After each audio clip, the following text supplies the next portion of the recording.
Now, it also says that closures have been brought on by competition with newer and more complex plants in Middle East and Asia, and more recently because of the impact of the coronavirus pandemic. In 2016, or let's say since 2016, according to this report, it says Europe has lost 1.52 million barrels per day of operational crude distillation, which currently stands at 13.93 million barrels per day, consultancy data shows. Now, most of the decrease took place in 2021 and 2022 as demand destruction during the COVID-19 pandemic forced. European refineries don't produce enough diesel to meet regional needs, but produce too much gasoline and rely on exports to clear excess supply. West Africa has long been the main ally for gasoline and doesn't meet stricter environmental restrictions in Europe's on sulfur and metals content. And this is very, very important. This very aspect here, where it talks about the sulfur content, I mentioned it in one of my review videos of the interview for with Dangote himself, which he mentioned. This impure content of fuel is not actually good for the environment. So regulations needs to be stepped up in West Africa, particularly Nigeria, because of the side effects of the pollution of the environment and depletion of the ozone layer.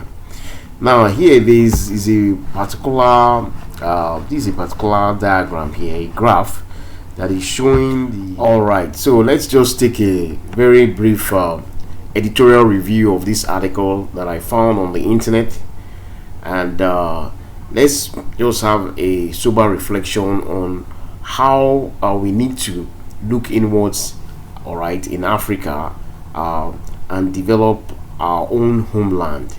Now, this report is actually courtesy of Reuters by Ahmad Gadha and Robert Harvey.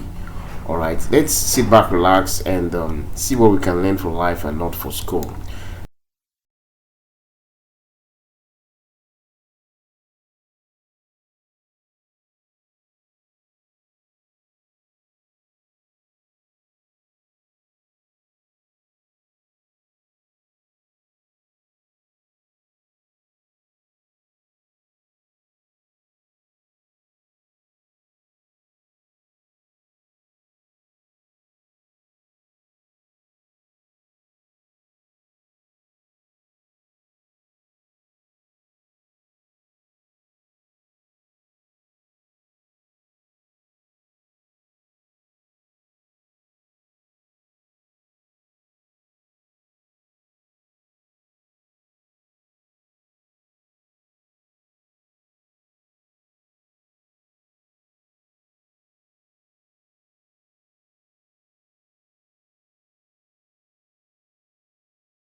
Dangote Oil Refinery could accelerate European sector's decline. All right, and you can see the image there. This is just a screenshot of the storage tanks seen at the newly commissioned Dangote Petroleum Refinery in Ibeju-Lekki, Lagos, Nigeria. All right, that's just about May 22, 2023.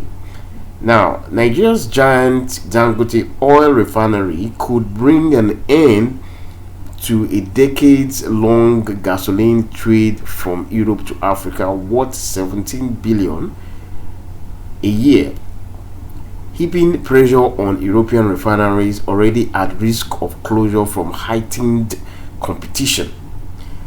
Analysts and traders said the refinery started production in January and cost 20 billion to build.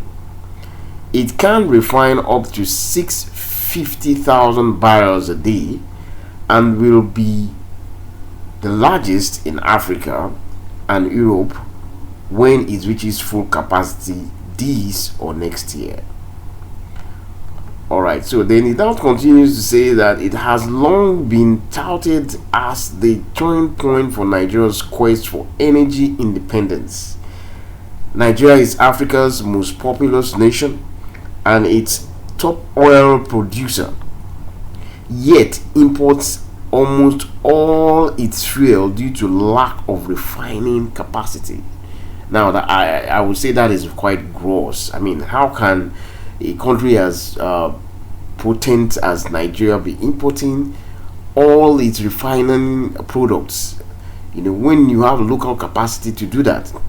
I've often told you guys about local development.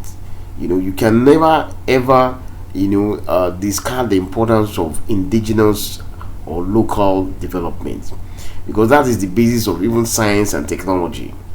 Now let's go on. It says further that about a third of Europe's 1.3 million barrels per day average gasoline exports in 2023 went to West Africa. Wow, that's a huge number. 1.3 million barrels per day. As it you're seeing here, to West Africa, a bigger chunk than any other region. It shows that there's a whole lot of there's a lot of exploits taking place in West Africa. This slave trade, the impact of slave trade and all that has not changed over the years. Alright, so it says further that a bigger chunk than other region, with majority of these exports ending up in Nigeria, Kepler data shows. Now let's go. It says the loss of West African market will be problematic for small set refineries that do not have kits to upgrade their gasoline to European and US specification. Consultancy FGE's head of refined products, Eugene Lindell, said, referring to a more stringent environmental standards for other markets. As much as 300 to 400,000 barrels per day of refining capacity in Europe is at risk of closure. Now, Dangote zone is about 650 barrels per day. Alright, so definitely it's far off bigger than these ones in Europe. So it says it's at risk of closure because of rising global gasoline production, according to Kepler's analyst Adlon Palov. So now, furthermore, a European refinery executive who declined to be identified said coastal refineries that are geared for exports will be more exposed, while inland refineries are less vulnerable because they rely on local demand. The changes won't happen overnight, but they could ultimately lead to closures of refineries and their conversion to storage terminals, he added, referring to the challenging market environment. Palov said UK's Grangemouth and Germany's Westlink refineries could close ahead of schedule as a result of looming gasoline oversupply later this year and consequent pressure on refining margins. Now, Petroleum CEO Frank Dema flagged the energy transition, which is causing demand for fossil fuel to dwindle, as one of the reasons behind the company's decision to shut down Grangemouth next year. That's coming from Shell. Now let's go further. The shrinking sector. Around 330 European refineries have shut down since 2009. Yeah, that's what you're seeing there. Data from refining industry body Concawave show, with nearly 90 plants of various sizes and complexities still in operation. closures have been brought on by competition with newer and more complex plants. Now, it also says that closures have been brought on by competition with newer and more complex plants in Middle East and Asia, and more recently because of the impact of the coronavirus pandemic. In 2016, or let's say since 2016, according to this report, it says Europe has lost 1.52 million barrels per day of operational crude distillation, which currently stands at 13.93 million barrels per day, consultancy data shows. Now, most of the decrease took place in 2021 and 2022 as demand destruction during the COVID-19 pandemic forced European refineries don't produce enough diesel to meet regional needs, but produce too much gasoline and rely on exports to clear excess supply. West Africa has long been the main ally for gasoline and doesn't meet stricter environmental restrictions in Europe's on sulfur and metals content. And this is very, very important. This very aspect here, where it talks about the sulfur content, I mentioned it in one of my review videos of the interview with Dangote himself, which he mentioned. This impure content of fuel is not actually good for the environment. So regulations needs to be stepped up in West Africa, particularly Nigeria, because of the side effects of the pollution of the environment and depletion of the ozone layer. Now here is a particular diagram here, a graph that is showing the some sort of barrels per day against the years, all right, between 2022 and 2024. All right, you can see that the graph is showing some up and down, so there's a real display of variation between these years as far as distribution of these refined products are concerned within West Africa, Northern America, Northern Africa, South America, Caribbean islands, Middle East, and Southern Africa, as well as others. Okay, so let's focus on the one for Africa, the Western Africa, and I think is the indicator there is green. So you can see that there's a sort of outlier here. The production is tending to fall now, because if this refinery of Dangote becomes fully operational and is sourcing its crude oil from the local environment, it's very likely that the independence, the long sought energy independence. How can we be claiming that we're independent when we are not independent in our thinking and in our language and so many other things? So these are key things that needs to be looked at, because the benefit of producing here in Nigeria far outshines the negatives. That's just what you need to understand here.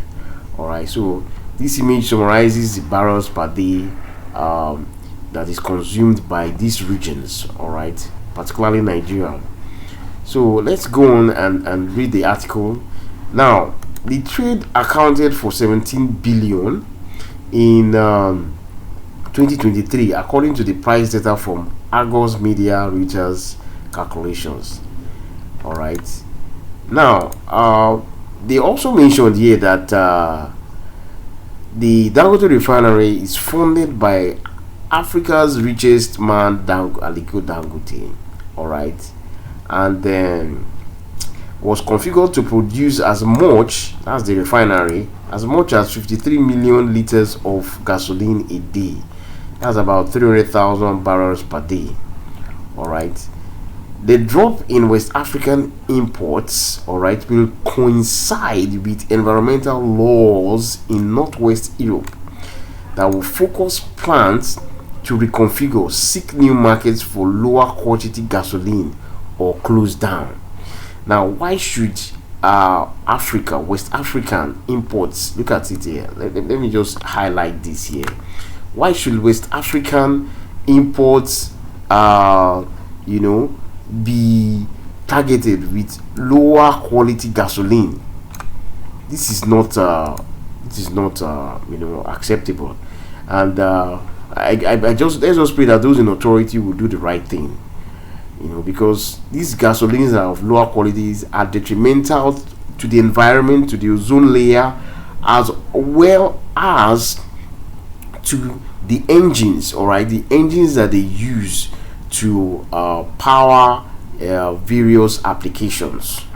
All right, so furthermore, in conclusion, it now says that the plans that have funds to reconfigure will direct gasoline exports to US or South America. According to the Kepler senior refining analysts. So the issue now is that upgrading refineries is also difficult because the banks are very of lending money to, let's edit that out. So what we need to just understand here is that this is telling us in clear terms that we really need to look inwards in Africa. All right, there is no reason why Africa should be a dumping ground for rubbish goods. I could recall when Dangote was being interviewed, in one of his interviews that I also reviewed on this channel, he was mentioning that they refer to Africa as dirty Africa because of this low quality gasoline that keeps finding its way or keeps finding resting place in West Africa, Western Africa, particularly Nigeria in question. And let's just hope that those in authority will do the needful, will take responsibility, and actually embrace what this man has to offer, not just Nigeria but the entire African continent, as well as the Caribbean countries that have descendants of Africa. All right, and let's just also hope that this will also begin to appreciate the local currency, because the local currency is also tied to these activities, these imports and exports. The more export a country has, okay, the more independent and the more stable its national currency, its local currency is in relative or relation to foreign currencies. I hope you enjoyed this little presentation. Please remember to subscribe, turn on the bell notification, leave your like and relevant comment. Until next time, cheers and all the best.